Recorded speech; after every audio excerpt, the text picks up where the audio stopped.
नमस्कार दोस्तों, मेरा नाम है विमल सिंह। बालाजी स्टडी अड्डा में आपका स्वागत है। डीएलएड थर्ड सेमेस्टर के लिए जो आपका सामाजिक अध्ययन का विषय है उसका कंप्लीट कोर्स हम आपको 5 पार्ट में प्रोवाइड करा रहे हैं।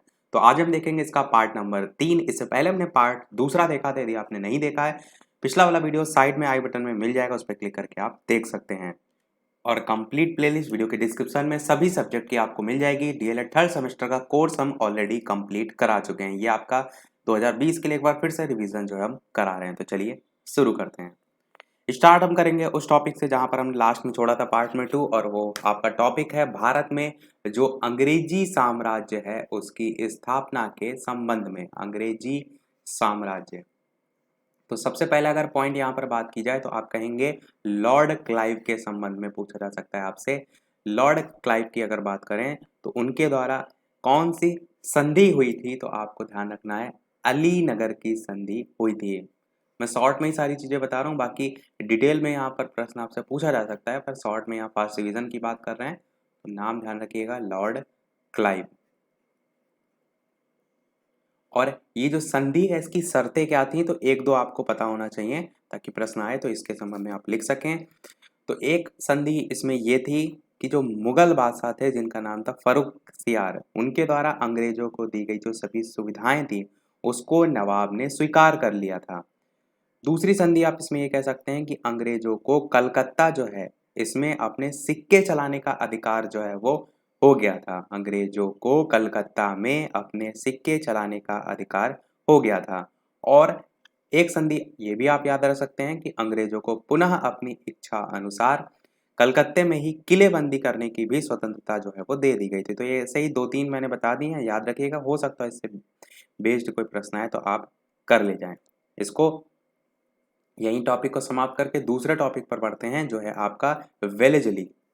इनकी कौन सी संधि थी, तो वेलेजली की सहायक संधि थी। नाम जरूर आपको पता होना चाहिए क्योंकि अगर यहाँ से वन लाइन में क्वेश्चन आया तो आपको बिल्कुल नहीं छोड़ना है।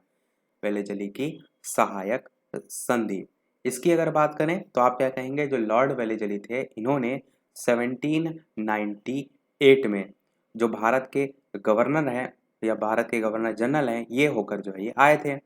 इस समय इनके सामने दो उद्देश्य थे। पहला था कि भारत जो है इसमें अंग्रेजी साम्राज्य का विस्तार करना और भारत में जो फ्रांसीसी प्रभाव चल रहा था उसका अंत करना, ये पहला उद्देश्य था।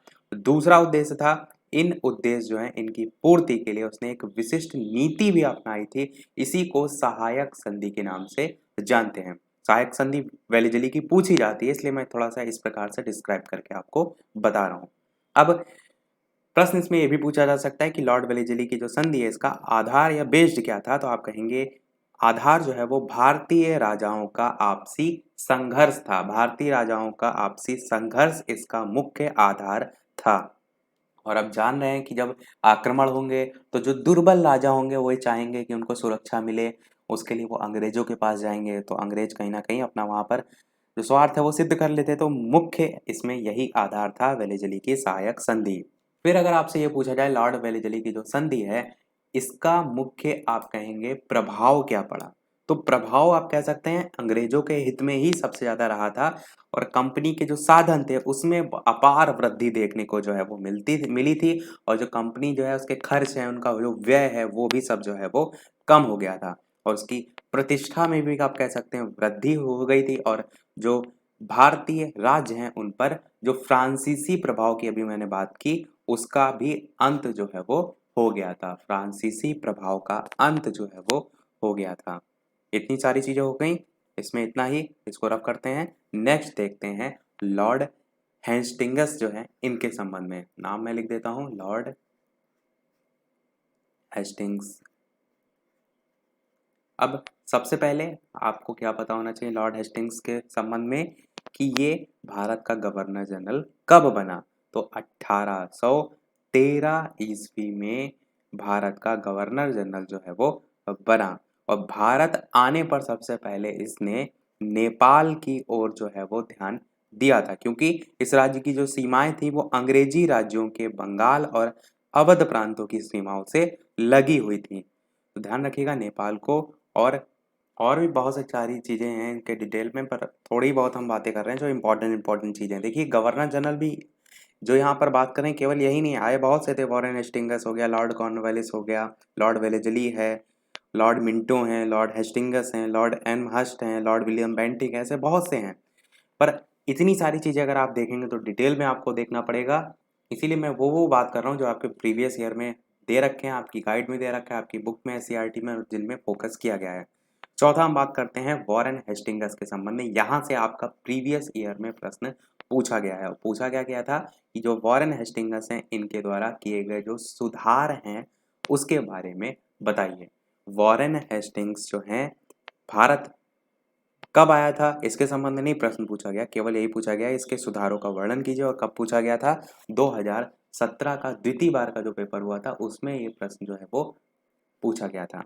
अब सबसे पहले वॉरेन हेस्टिंग्स का समय कब से कब तक था? तो आप कहेंगे 1774 से लेकर के 85 ईस्वी तक जो है वो था। फिर आप कहेंगे कि जो वॉरेन हेस्टिंगस हैं सुधार के संबंध में, तो राजकीय जो कोषागार था उसको मुर्शिदाबाद से हटा कर करके ये कलकत्ता लाए थे। कहाँ से हटा करके? मुर्शिदाबाद से हटा करके ये कलकत्ता लाए। क्या लाए? कोषागार, कलकत्ता। और इन्हीं के टाइम में ही कोर्ट ऑफ डायरेक्टर के अनुसार बंगाल से जो द्वैध शासन प्रणाली थी उसकी समाप्ति की घोषणा भी जो है इन्हीं के समय में जो है वो हुई थी। और इनका विचार ये भी था कि जो समस्त भूमि है वो शासक की ही है। और राजस्व सुधारों को व्यवस्थित करने के लिए उसने परीक्षण और अशुद्धि संबंधी कुछ नियम भी जो है वो बताए थे। अच्छा, इनके संबंध में और क्या पॉइंट पूछे जा सकते हैं? तो दी बंगाल गजट करके एक है, इसके संबंध में प्रश्न पूछा जाता है। दी बंगाल गजट, ये आपको ध्यान रखना है कि इन्हीं के समय में सन 1780 ईस्वी में भारत का पहला समाचार पत्र जिसका नाम है दी बंगाल गजट, इसका प्रकाशन जो है वो हुआ था। और किसने किया था? तो जिन्होंने किया था उनका नाम था जेम्स ऑगस्टस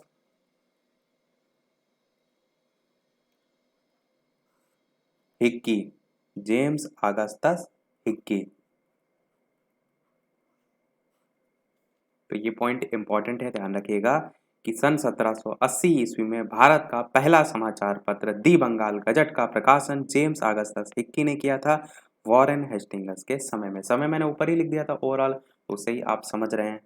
और बात करें इनके संबंध में तो इसको रब कर देते हैं ताकि अधिक जगह मिल जाए, स्पेस मिल जाए। तो 1781 ईस्वी में कलकत्ता में मुस्लिम शिक्षा जो है उसके विकास के लिए प्रथम मदरसा जो है वो स्थापित किया गया था। प्रथम मदरसा जो है वो स्थापित किया गया था। और एक इम्पॉर्टेंट पॉइंट, इसी 1781 के एक साल बाद 1782 ईस्वी में जोनाथन डंकन, नाम आपने अवश्य सुना होगा क्योंकि आपके सेकेंड सेमेस्टर के कोर्स में भी था। जोनाथन जो डंकन हैं इन्होंने बनारस में इन्होंने बनारस में संस्कृत विद्यालय या संस्कृत विश्वविद्यालय आप कह सकते हैं उसकी स्थापना की। शॉर्ट में मैं लिख दे रहा हूँ, संस्कृत विश्वविद्यालय की स्थापना की। किसने की? ये जरूर ध्यान रखिएगा, जोनाथन डंकन ने।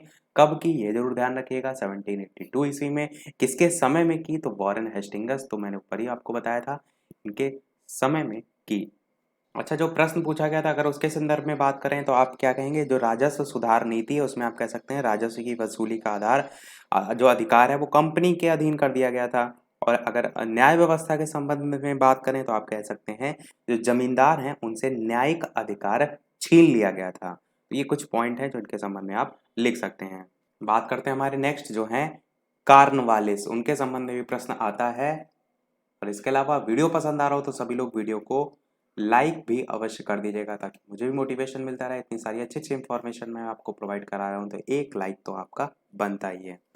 तो सबसे पहले आप क्या कहेंगे? जो लॉर्ड कॉर्नवालिस हैं इनका समय कब से कब तक था? तो आप कहेंगे 1786 से लेकर के 93 तक रहा था। और साथ ही साथ बाद में भी एक साल रहा था, वही 1805 ईस्वी के लगभग। पर ये मेन समय है, इसको ध्यान रखिए। तो यहाँ से जो प्रश्न पूछा जाता है वो पूछा जाता है स्थायी बंदोबस्त के संबंध में। क्या पूछा जाता है? स्थायी बंदोबस्त। सबसे पहले तो आपको पता होना चाहिए इसका समय स्थायी बंदोबस्त का, वो आपको याद रखना है 1793 ईस्वी। इसी को ही, स्थायी बंदोबस्त को ही इस्तमरारी बंदोबस्त के नाम से भी जाना जाता है। चलिए मैं ये भी लिख देता हूँ यहाँ पर, इस्तमरारी बंदोबस्त। देखिए प्रश्न पूछा आपसे जो जाएगा वो ये पूछा जा सकता है कि ये है क्या। तो आपको पता होना चाहिए सबसे पहले कब आया था। तो आप कहेंगे 1793 ईस्वी में कॉर्नवालिस ने स्थायी बंदोबस्त लागू किया था। तो इसके अंतर्गत क्या था? तो आप कहेंगे कि इसके तहत जो जमींदार होते थे, मैं यहाँ पर लिख भी देता हूँ क्योंकि आपसे बहुत ये इंपॉर्टेंट पॉइंट है, पूछा जा सकता है। जो जमींदार हैं इनको अब, यानी कि स्थायी बंदोबस्त के अंतर्गत जो भू राजस्व है, जो भू राजस्व है, इसका लगभग 90% या इसी को 10/11 भाग भी आप कह सकते हैं कंपनी को। इतना भाग किसको? कंपनी को। और लगभग जो 10%, ये लगभग 1/11 भाग जो है वो अपने, ये जो बाद वाला है 10%, ये अपने पास रखना था, अपने पास रखना था। तो ये चीज आपको ध्यान रखना है। और थोड़ा सा और अगर इसे आप डिफाइन करना चाहें तो क्या कहेंगे कि इसके अंतर्गत जो राजस्व वसूल है वो करने वाले अधिकारी को जमींदारी का मालिक बना दिया गया, और जो नए जमींदार हैं उनसे एक निश्चित रकम सरकार को निश्चित समय पर देने के लिए कहा गया और बाकी रकम छोड़ दी गई। अब इससे हुआ क्या? उसे जमींदारी का वंशागत अधिकार मिल गया और अपनी इच्छा अनुसार जमींदारी को बेच या रखना है उसको, वो जो है वो रख सकता था। और मुगल साम्राज्य में बात करें तो जागीरदारों जो हैं उनसे जागीर छीनी जा सकती थी। जागीरदार जागीरें बेचकर जो है वो नहीं रह सकते थे। वे किसान जो थे उनको बेदखल भी नहीं कर सकते। तो देखिए मुगल साम्राज्य में वैसा था, पर उसे बदल दिया गया और इस प्रकार इनके समय में, कॉर्नवालिस के संबंध में समय में स्थायी बंदोबस्त, इस्तरारी बंदोबस्त जो है वो लाया गया 1793 में। तो ध्यान रखिएगा, इंपॉर्टेंट पॉइंट है। फिर यहाँ से प्रश्न एक कॉम्पिटिशन लेवल पर काफी पूछा जाता है। कॉम्पिटिशन लेवल पर क्या कि जो भारत है उसमें ब्रिटिश पद्धति की असैनिक सेवा, जिसे हम क्या कहते हैं, सिविल सर्विस, उसका वास्तविक संस्थापक किसे माना जाता है? तो कॉर्नवालिस को ही माना जाता है। फिर से मैं रिपीट कर रहा हूं, भारत में ब्रिटिश पद्धति की असैनिक सेवा, जिसे हम सिविल सर्विसेज कहते हैं, जैसे कि आप वर्तमान में भी देखते हैं, जो कि भारतीय पद्धति की, पर ब्रिटिश पद्धति की अगर बात करें तो उसका वास्तविक संस्थापक कॉर्नवालिस को माना जाता है, जिसको हम दूसरे तरीकों से नागरिक सेवा का जनक भी कह सकते हैं। नागरिक सेवा का जनक इन्हीं को माना जाता है। तो इसमें इतने ही पॉइंट। फिर हम बात करते हैं रॉबर्ट क्लाइव के संबंध में। एक प्रश्न पूछा जाता है, रॉबर्ट क्लाइव का समय कब से कब तक था? तो आप कहेंगे कि 1757 से लेकर के 60 ईस्वी तक था, और पुनः भी बाद में आया था 1765 से लेकर के 67 ईस्वी तक। इसमें से प्रश्न पूछा जाता है द्वैध शासन की व्यवस्था के संबंध में कि द्वैध शासन की व्यवस्था किसने की थी? तो आप कहेंगे रॉबर्ट क्लाइव ने जो है वो की थी, जिसके तहत राजस्व वसूलने, सैनिक संरक्षण और विदेशी मामले कंपनी के अधीन थे, जबकि शासन चलाने की जिम्मेदारी नवाबों के हाथ में थी। तो ये थी आपकी द्वैध शासन जो है उसकी व्यवस्था। तो रॉबर्ट क्लाइव में इतनी चीजें। फिर आपका पूछा जाता है कंपनी के अधीन गवर्नर जनरल के संबंध में कि भारत में कंपनी के अधीन प्रथम गवर्नर जनरल कौन था? तो आप कहेंगे वॉरेन हेस्टिंग्स। नाम ध्यान रखिएगा, इस टाइप के वन लाइनर के क्वेश्चन जो है वो पूछे जाते हैं। क्या पूछा जाएगा आपसे? आपसे पूछा जाएगा कि भारत में कंपनी के अधीन प्रथम गवर्नर जनरल कौन था? तो वॉरेन हेस्टिंग्स जो है वो था। फिर आपसे प्रश्न पूछा जाएगा कि भारत का पहला गवर्नर जनरल कौन था? तो आप कहेंगे लॉर्ड विलियम बेंटिक था। भारत का पहला governor general Lord William Bentinck. और समय कब से कब तक था लॉर्ड विलियम बेंटिक का? 1828 से लेकर के, यानी कि 1828 से लेकर के 1835 ईस्वी तक जो है वो था भारत का पहला गवर्नर जनरल। अब देखते हैं हमारा लास्ट टॉपिक, ये जो आपका हिस्ट्री पोर्शन चल रहा था उसका, उसके बाद हमारी ज्योग्राफी स्टार्ट हो जाएगी। और लास्ट टॉपिक है लॉर्ड डलहौजी के संबंध में। लॉर्ड डलहौजी से आपका प्रश्न प्रीवियस ईयर में 2 बार पूछा गया और सेम ही प्रश्न पूछा गया है। और प्रश्न क्या पूछा गया है, ये ला थोड़ा सा आपका इस टाइप से, हाँ अब ठीक है। लॉर्ड डलहौजी का समय सबसे पहले क्या आप कहेंगे तो 1848 से लेकर के 56 ईस्वी तक था। प्रश्न पूछा गया था 2 बार, एक बार 2018 में पूछा गया, 2017 का द्वितीय बार का पेपर हुआ था, उसमें पूछा गया कि डलहौजी की राज्य हड़पने की नीति क्या थी। और दूसरे तरीके से पूछा गया कि राज्य अपहरण नीति को लागू करने वाला गवर्नर जनरल कौन था, तो आप क्या कहेंगे, लॉर्ड डलहौजी था। अब इस नीति में था क्या उसको समझिए।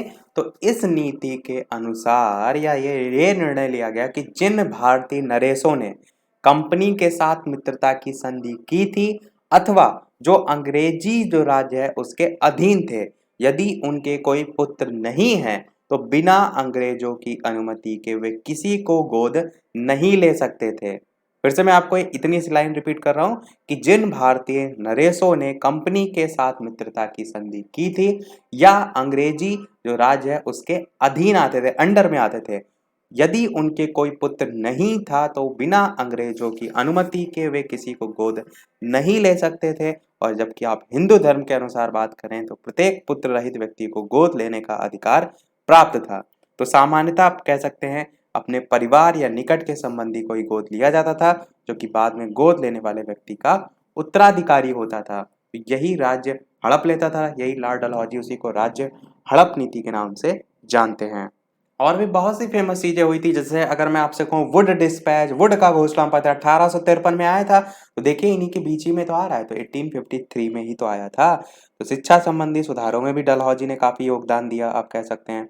उसके साथ साथ डलहौजी को भारत में रेलवे का जनक भी कहा जाता है, क्योंकि आप जानते हैं सबसे पहली जो ट्रेन है वो कब से कब तक चली थी, 1853 में चली थी। कहाँ से कहाँ तक, तो मुंबई, बम्बई उस समय पहले नाम था मुंबई का, तो बम्बई से ठाणे तक जो है वो चली थी। तो ये 1853 समय देखिए इन्हीं के तो समय में आ रहा है, आप कहेंगे बिल्कुल। और 1853 में तारीख थी 16 अप्रैल की, और कितने किलोमीटर था, तो 34 किलोमीटर जो है ये डिस्टेंस थी। तो इसी के समय भारत में पहली बार 16 अप्रैल 1853 ईस्वी में बम्बई से ठाणे के बीच प्रथम रेल चलाई गई थी। तो ये कुछ पॉइंट हैं। और अगर बात की जाए पहली बार सार्वजनिक निर्माण विभाग की स्थापना कहाँ हुई, किसके समय में हुई, तो इन्हीं के समय में हुई थी सार्वजनिक निर्माण विभाग की स्थापना। और लोक सेवा विभाग की भी स्थापना एक स्वतंत्र विभाग के रूप में लॉर्ड डलहौजी के समय में ही हुई थी। देखिए गवर्नर जनरल तो बहुत से हैं, आप क्वेश्चन पूछने पर आ जाए तो कहीं से भी एग्जामिनर पूछ सकता है, बहुत से हैं, आप देखेंगे आपके कंपटीशन लेवल में कहाँ कहाँ से प्रश्न आते हैं। एक और पॉइंट आपसे पूछा जा सकता है वो और मैं बता देता हूँ, वो है लॉर्ड चेम्सफोर्ड के संबंध में। लॉर्ड चेम्सफोर्ड, इनका समय था 1916 से लेकर के 21 ईस्वी तक। और इनके समय में याद रखना है आपको कि 1919 में रोलेट एक्ट पारित हुआ था, ये चीज ध्यान रखिएगा, रोलेट एक्ट जो है वो पारित हुआ था लॉर्ड चेम्सफोर्ड के समय में। तो हिस्ट्री पोर्शन हमारा समाप्त हुआ।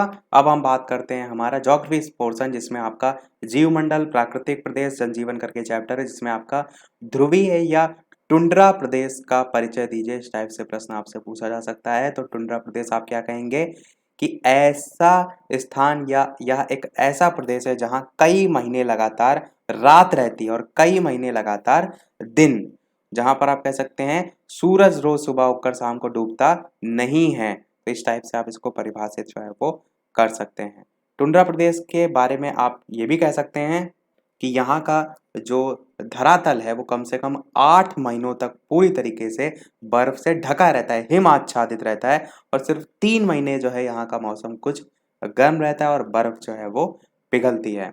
एक प्रश्न इनके संबंध में ये भी पूछा जा सकता है कि भयंकर यहाँ पर ठंड क्यों पड़ती है? तो सूर्य का प्रकाश बहुत कम मिलने के कारण ही जो है वो यहाँ पर ठंड या जो ठंडी है या सर्दी है वो जो है वो अधिकतर पड़ती है। एक प्रश्न ये भी पूछा जा सकता है कि टुंड्रा प्रदेश में सूरज कब निकलता है? तो आप कहेंगे फरवरी मार्च के महीने में टुंड्रा प्रदेश जो है इसमें सूरज जो है वो चमकने लगता है। तो टुंड्रा प्रदेश से इतनी सारी चीजें आ सकती हैं। फिर आप बात करेंगे टैगा प्रदेश की। टैगा प्रदेश के बारे में आप क्या कहेंगे कि इसका सबसे पहले संक्षिप्त परिचय दीजिए। तो यह प्रदेश जो है टैगा प्रदेश ये आपका उत्तरी गोलार्ध में लगभग 50 डिग्री उत्तरी अक्षांश जो है उसके उत्तर में जो है वो स्थित है। और इसका जो विस्तार है वो अगर बात करें तो उत्तरी अमेरिका और यूरेशिया में शीत उपध्रुवीय जलवायु प्रदेशों में पाया जाता है। फिर यहाँ से एक प्रश्न पूछा जाता है कि यहाँ पर कौन से वन देखने को मिलते हैं? तो संकुल वन जो है यहाँ पर पाए जाते हैं। संकुल प्रदेश, इस प्रदेश में संकुल वन जो है वो पाए जाते हैं और जिन्हें हम साइबेरिया जो है वहाँ पर एक अन्य नाम से जानते हैं। और वो नाम क्या है? वो नाम इसी के नाम पर है, वो नाम है टैगा। साइबेरिया में इसे हम टैगा जो है वो कहते हैं। इस आधार पर ही आप कह सकते हैं कि टैगा प्रदेश नाम जो है वो पड़ा है। इतनी सारी चीजें हो गई। फिर आपसे टैगा प्रदेश से संबंध में प्रश्न पूछा जा सकता है यहाँ की जलवायु कैसी है? तो आप क्या कहेंगे? यहाँ की जलवायु विषम है। समुद्र से दूरी और ऊंचे अक्षांशों में स्थित होने के कारण यहाँ पर जो टेम्परेचर है वो बहुत नीचा रहता है। फिर आप क्या कह सकते हैं दूसरे पॉइंट के तौर पर कि वर्ष में लगभग 7 महीने यहाँ पर जो तापमान है वो हिमांक से नीचे रहता है। और आप क्या कह सकते हैं कि शीत ऋतु लंबी, कठोर और ठंडी होती हैं, बर्फीली आंधियों से भरी होती हैं। इस टाइप से यहाँ पर आप लिख सकते हैं। फिर प्रश्न यहाँ से पूछा जा सकता है इसके जीव जंतुओं के संबंध में कि जीव जंतु या टुंड्रा प्रदेश या टैगा प्रदेश के जीव जंतुओं के विषय में लिखिए। यहाँ पर टैगा के नहीं, हम टुंड्रा की पहली बात कर लें। तो अगर टुंड्रा की जीव जंतुओं की बात करें तो आप कह सकते हैं रेंडियर जो है इसके अतिरिक्त, मैं इसको सारी चीज रब कर देता हूँ, ये एग्जाम्पल आप ध्यान रखिएगा। रेंडियर, इसके अतिरिक्त आप कहेंगे सफेद भालू। आपको याद होगा तो यहां से प्रश्न आपका यूपी टेट में पूछा गया था। सफेद भालू, इसी प्रकार मस्क, इसी प्रकार आर्कटिक लोमड़ी और बारहसिंगा जैसे जो समूरधारी जंतु हैं वो यहाँ पर देखने को मिलते हैं। मेन इन जीव जंतुओं में क्या होता है? इनकी शारीरिक संरचना जो कि कठोर ठंड पड़ती है उससे बचाव करने में समर्थ जो है वो होती है। फिर हम बात करते हैं अगर टैगा प्रदेश में जीव जंतु हैं उनके संबंध में, तो वहां पर भी आपका रेंडियर जो है वो देखने को मिलता है। और कुछ और एग्जाम्पल हैं जैसे कि हिरन हो गया, बीवर हो गया, इस टाइप से एग्जाम्पल हो जाएंगे। बाकी ऊपर वाला भी लिख सकते हैं जैसे कि लोमड़ी था वो भी यहाँ पर लिख सकते हैं। यहाँ की जलवायु टैगा प्रदेश की कैसी है? तो जीव जंतुओं की संरचना या यहाँ की जलवायु और जीव जंतुओं की संरचना में आपको ये संबंध देखने को मिलता है कि वहाँ की जो शरीर की संरचना है जीव जंतुओं की, वे शीत काल में कठोरता जो है, ठंडी की कठोरता उसको सहन कर सकें। अधिकांश जीव जंतु की मोटी खाल होती है, घने लंबे बाल होते हैं। तो इन्हीं को हम किस नाम से जानते हैं? समूरदार जानवर जो है वो कहते हैं। एक वर्ड मैंने अभी ऊपर यूज भी किया था एग्जाम्पल में, वही था आपका समूरदार जानवर। फिर एक प्रश्न ये भी पूछा जाता है टुंड्रा प्रदेश वनस्पति विहीन क्यों है? वहां पर वनस्पतियां क्यों नहीं है? तो आप क्या कहेंगे? अधिक ठंड और वर्षा की कमी के कारण यहाँ पर वनों का अभाव है, इसलिए टुंड्रा प्रदेश ठंडे मरुस्थल होने के कारण वनस्पति विहीन है। ये जो प्रदेश है उसमें ग्रीष्म ऋतु में कुछ रंग बिरंगे फूल हैं, घास है, लाइकेन है, काई है, ये सारी चीजें जो है आपको देखने को मिलती हैं। रफ करते हैं इन चीजों को। एक प्रश्न आपका 2018 में यहाँ से पूछा गया था, वो था आपका उष्ण मरुस्थलीय प्रदेश।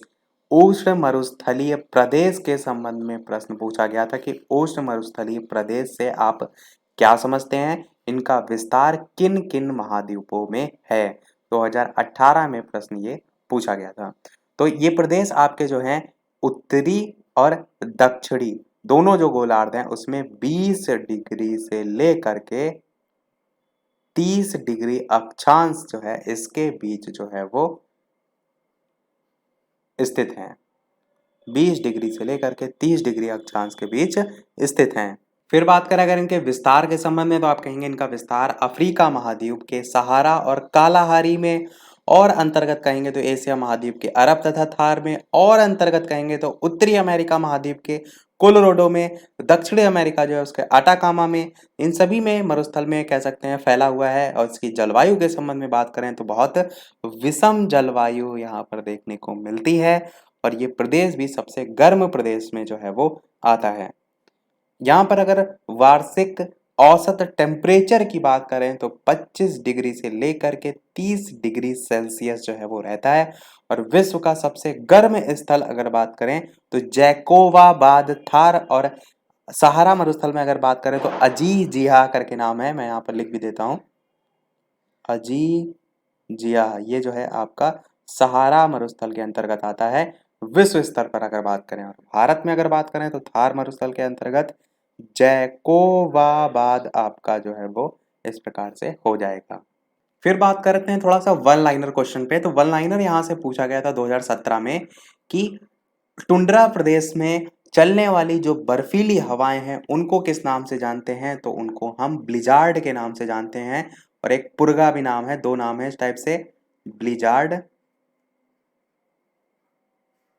या कह सकते हैं पुर्गा। ये क्या है? ये टुंड्रा प्रदेश में चलने वाली बर्फीली हवाओं को कहा जाता है। फिर एक प्रश्न ये 2017 में आया था, 2018 में प्रश्न आया था कि विश्व में अधिकतर मछली क्षेत्र किस प्रकार के कटिबंध में मिलते हैं, तो आप कहेंगे 40 डिग्री से लेकर के 50 डिग्री उत्तरी अक्षांश के मध्य जो है वो पाए जाते हैं। फिर आप ये सही, इसी में ये भी पूछा जा सकता है जो शीतोष्ण कटिबंधीय क्षेत्र है जो कि ये है, इसको कितने भागों में बांटा गया, तो 4 भागों में बांटा गया है। एक आपका प्रशांत महासागरीय क्षेत्र उत्तर पश्चिमी, फिर उत्तर पश्चिमी अटलांटिक महासागरीय क्षेत्र, फिर उत्तर पूर्वी अटलांटिक महासागरीय क्षेत्र, फिर उत्तर पूर्वी प्रशांत महासागरीय क्षेत्र। तो उतना डिटेल में भी आप चाहें तो याद रख सकते हैं, बाकी ये वन लाइनर वाले क्वेश्चन याद रखिएगा। फिर आपसे प्रश्न पूछा गया था जो शीतोष्ण प्रदेश है उसमें पाए जाने वाले 2 पशुओं के नाम, तो आप क्या कहेंगे? जंगली घोड़े, जंगली भैंस, इस टाइप से आप याद रख सकते हैं। फिर आपसे प्रश्न पूछा गया था मरुस्थलीय प्रदेश किसे कहते हैं, तो आप सभी जानते हैं रेगिस्तानी इलाका ऐसे भौगोलिक क्षेत्र को कहते हैं जहां पर वर्षा या हिमपात जो है वो अन्य क्षेत्रों की अपेक्षा बहुत कम होती है। तो सारे मैंने आपको वन लाइनर भी बता दिए, पर एक पॉइंट यहाँ पर छूट गया है, वो है घास के मैदान, शीतोष्ण घास के मैदान। इनको आप याद कर लीजिएगा, अभी तक प्रीवियस ईयर में पूछा तो नहीं गया है, पर चांसेस हो सकते हैं कि आपसे पूछ लिया जाए। शीतोष्ण घास के मैदान की अगर बात की जाए तो आप सबसे पहले आप क्या कहेंगे? उत्तर अमेरिका में कौन से घास के मैदान हैं? तो उत्तर अमेरिका में जो घास के मैदान हैं उनका नाम है प्रेयरी। फिर अगर बात करें इसी में जो दक्षिण अमेरिका है, दक्षिण अमेरिका अर्जेंटीना, इसमें अगर बात करें तो आप कहेंगे इसमें पंपाज घास के मैदान है। फिर नेक्स्ट अगर बात करें ऑस्ट्रेलिया की, तो आप क्या कहेंगे? डाउन नाम है, डाउन्स करके भी लिखा रहता है। फिर अगर केवल दक्षिण अफ्रीका की बात की जाए, दक्षिण अफ्रीका की बात की जाए तो आप कहेंगे वेल्ड। फिर अगर यूरेशिया की बात की जाए तब आप क्या कहेंगे? स्टेपी। तो ये कुछ नाम हैं जिनके केवल नाम ध्यान रखिएगा, बाकी और ज़्यादा डिटेल में कोई आवश्यकता नहीं है। इतना ज़्यादा और दिमाग पर बोझ डालेंगे तो याद है वो भी भूल जाएंगे, तो मेन मेन चीज़ें ध्यान रखिए। यहाँ से हमारा चैप्टर ये वाला समाप्त हुआ। देखते हैं हमारा नेक्स्ट चैप्टर, और ये हमारा लास्ट जो है वो टॉपिक होगा। इसके बाद हम एक प्रश्न आपसे भी पूछेंगे और बाकी चीज़ें हम इसके नेक्स्ट पार्ट में देखेंगे। और ये जो टॉपिक है वो क्या है? महाद्वीप। यहाँ से प्रश्न आपका पूछा जा चुका है 2016 में इसी सेमेस्टर में कि महाद्वीप किसे कहते हैं, और सभी महाद्वीपों के नाम लिखिए, ये प्रश्न पूछा गया था। तो सबसे पहले महाद्वीप किसे कहते हैं? तो पृथ्वी की जो संरचना है उससे पूर्व लगभग 200 करोड़ वर्ष आप कह सकते हैं पहले पृथ्वी एक महाद्वीप जो है वो थी। इसी को हम पेंजिया के नाम से जो है वो जानते थे, या पेंजिया जो है वो कहते थे। फिर पृथ्वी के अंदर की जो प्लेट हैं उसके खिसकाव से धरातल का जो ऊंचा उठा हुआ भाग है उससे नए महाद्वीप जो है वो बने। तो महाद्वीप को तो आप इस प्रकार से परिभाषित कर सकते हैं। फिर आपसे पूछा गया कि सभी महाद्वीपों के नाम लिखिए। तो कितने महाद्वीप हैं टोटल? 7 महाद्वीप हैं। सभी के नाम देख लेते हैं। और वीडियो अभी तक आप सभी ने लाइक ना किया हो तो इतनी अच्छी अच्छी इंफॉर्मेशन हम आपको प्रोवाइड करा रहे हैं तो सभी लोग वीडियो को लाइक अवश्य कर दीजिएगा। आपका इतना सारा कोर्स हम इतने कम समय में करा रहे हैं, इतनी सारी चीज़ें ढूंढ ढूंढ कर आपको बताई जा रही हैं, तो एक लाइक तो आप सभी का वीडियो पर बनता ही है। और सभी के साथ जितने भी थर्ड सेमेस्टर के जिनको पेपर देने हैं उनके साथ वीडियो को शेयर भी अवश्य कर दीजिएगा ताकि सभी के अच्छे से अच्छे नंबर आएँ, ताकि मेरी मेहनत बिल्कुल बेकार ना हो। और उसके साथ साथ चैनल पर नए हो तो सब्सक्राइब करके भी अवश्य जुड़ जाइएगा ताकि आगे आने वाला कोई वीडियो आपसे मिस ना हो। टेलीग्राम चैनल से नहीं जुड़े हैं तो वीडियो के डिस्क्रिप्शन में आपको लिंक मिल जाएगी और बालाजी स्टडी अड्डा सर्च करके भी जुड़ सकते हैं। तो महाद्वीप बात कर लेते हैं साथों। सबसे पहला आपका महाद्वीप है एशिया महाद्वीप, दूसरा आपका है यूरोप महाद्वीप, तीसरा आपका है उत्तरी अमेरिका महाद्वीप, उत्तरी अमेरिका महाद्वीप। फिर आपका है यहीं उत्तरी की जगह दक्षिणी लगा देंगे तो यहाँ पर आप लिख दीजिए दक्षिणी, बाकी वही अमेरिका महाद्वीप।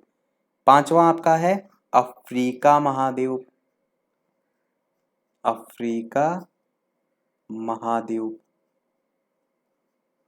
फिर आपका छठा कौन सा है? ऑस्ट्रेलिया महाद्वीप। और जिनको लाइव टाइमिंग नहीं पता है उनको मैं बता दूं, सुबह के 11 बजे की लाइव टाइमिंग है। किसकी? डीएलएड थर्ड सेमेस्टर के लिए। बाकी टाइमिंग दोपहर के 3 बजे सेकंड सेमेस्टर की है, शाम के 8 बजे फोर्थ सेमेस्टर की है। ऑस्ट्रेलिया महाद्वीप। और लास्ट में आपका सातवां कौन सा है? अंटार्कटिक महाद्वीप, अंटार्कटिक का महाद्वीप। तो इस प्रकार से आपके 7 नाम हो जाएंगे। इनको ध्यान रखिएगा। कई बार क्या है, देखिए इजी तो है पर पेपर में नहीं याद आता है, बस वही गलती हो जाती है। तो ध्यान रखिएगा, याद रखिएगा। आपसे पूछा जा चुका है, 2016 में पूछा गया था, हो सकता है दोबारा भी पूछ लिया जाए।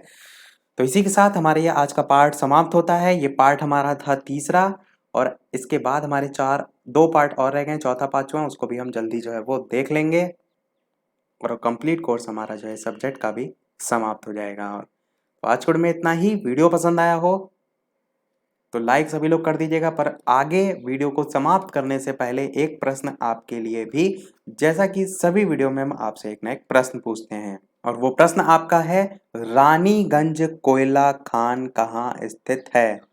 रानीगंज कोयला